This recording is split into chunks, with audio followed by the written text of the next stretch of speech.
آپ کو اور قاری مفتی صاحب کو بہت بہت السلام علیکم ورحمۃ اللہ وبرکاتہ۔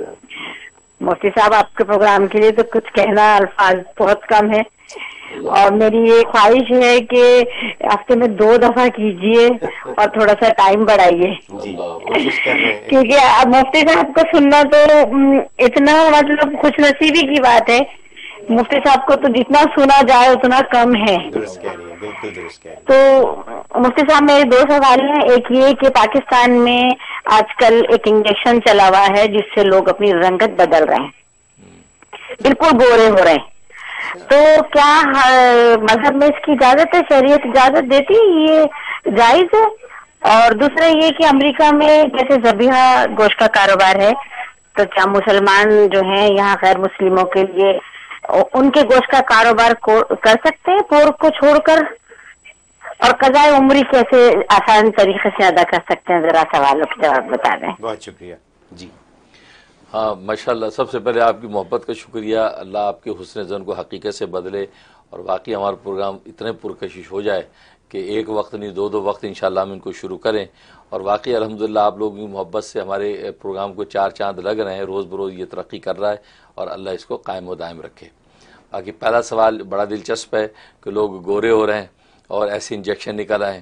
تو پہلی بات تو ہے کہ اس میں شرعی طور پر اس میں کوئی مذاکرہ نہیں ہے کہ اگر ایسی انجیکشن سے ان کا رنگ گورا ہو جاتا ہے تو شریعت میں اس میں یہ تغییر لخلق اللہ کے اندر داخل نہیں ہے۔ یہ ایسے کہ انسان دنیا کے اندر بھی بہت سے ایسے لوشنز لگاتا ہے، ایسی کریمز استعمال کرتا ہے، اور ایسے ٹوٹکے ہیں جس سے انسان کی رنگت جو ہے وہ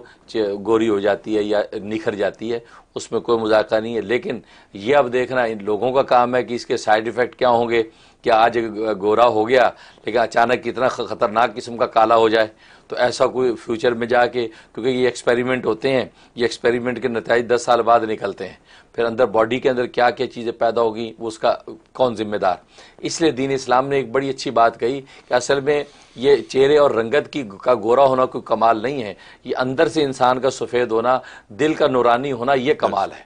بلال حبشی جیسا صحابی جو کالے رنگ والا حبشہ کا غلام، موٹے اونٹوں والا، پیلے دانتوں والا، ان کو وہ عظمت ملی کیونکہ اس نے دل اپنا روشن اور سفید کر دیا ایمان کے نور سے، کہ بخاری کی حدیث ہے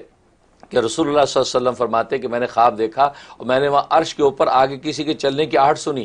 تو میں نے جبریل سے پوچھا میرے آگے کون چل رہا ہے؟ کہا کہ آپ کا غلام بلال حبشی چل رہا ہے، وہ زمین میں اللہ کی نماز کے لیے چل رہا تھا، اللہ کو اس کے قدموں کی آہٹ اتنی پسند آئی کہ عرش پر سنا کر فرشتوں سے فخر کر رہے ہیں کہ دیکھو یہ میرا بندہ غلام میری نماز کے لیے پھر رہا ہے۔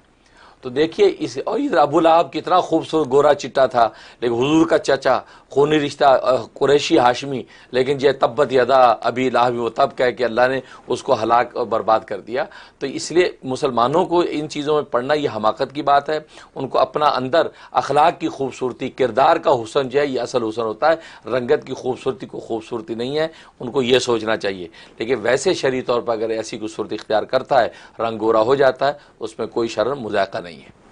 بہت شکریہ۔ اور دوسرا سوال آپ نے قضاء عمری کا کیا ہے، تو قضاء عمری کا طریقہ یہ ہے کہ آپ پہلے ایسٹیمیٹ لگائیں کہ زندگی میں میری کتنی نمازیں رہ گئی ہوں گی، صرف جسٹ ایسٹیمیٹ لگانا ہے کہ میں نے 15 سال سے یا 20 یا 25 سال سے نماز شروع کی، تو آپ نے اندازہ لگا لیا کہ میری فجر کی 1000 نمازیں مثلا فوت ہوئی تھی، ظہر کی 1000 ہوئی تھی، تو ایسٹیمیٹ لگانے کے بعد اب آپ اس کی قضاء عمری کریں۔ اس کا آسان طریقہ یہ ہے کہ ایک وقتی نماز کے ساتھ ایک قضاء عمری پڑھ لیں، مطلب فجر کی نماز آپ نے ادا کی وقتی، اس کے بعد ایک فجر آپ اپنی قضاء عمری میں سے پڑھ لیں کہ یا اللہ وہ 1000 جو نماز فجر کی رہ گئی تھی اس میں سے پہلی کی قضا کرتی ہوں، یہ کہہ کے پڑھ لیں۔ پھر ظہر ایک پڑھ لیں، عصر ایک پڑھ لیں۔ اس کا فائدہ یہ ہے کہ آپ پر زیادہ بوجھ بھی نہیں ہوگا، اور یہ کہ اگر خدا نخواستہ اس دوران میں اجل آ گئی تو نیت آپ کی چونکہ ادائیگی کی ہے اور آپ نے شروع بھی کر دی تھی، تو اللہ تبارک و تعالیٰ باقی نمازیں یقیناً انشاءاللہ معاف کر دیں گے اور اس کے بدلے میں آپ کو اجر دے دیں گے۔ اس لیے قضاء عمری کا یہ آسان طریقہ ہے، اس کے مطابق آپ عمل کر سکتے ہیں۔ یہ قضاء عمری کے بارے میں ہم بریک کے بعد پھر بات کریں گے، کیونکہ یہ ایک سوال بہت سے لوگوں کے ذہن میں ہے کہ جن کی نمازیں چھوٹ گئی ہیں وہ ان کو کیسے پورا کریں اور کیا آسان طریقہ ہے۔ تو میں نے بھی بہت حساب کتاب کیا ہوا ہے، تو اس کے اوپر ضرور بات کریں گے۔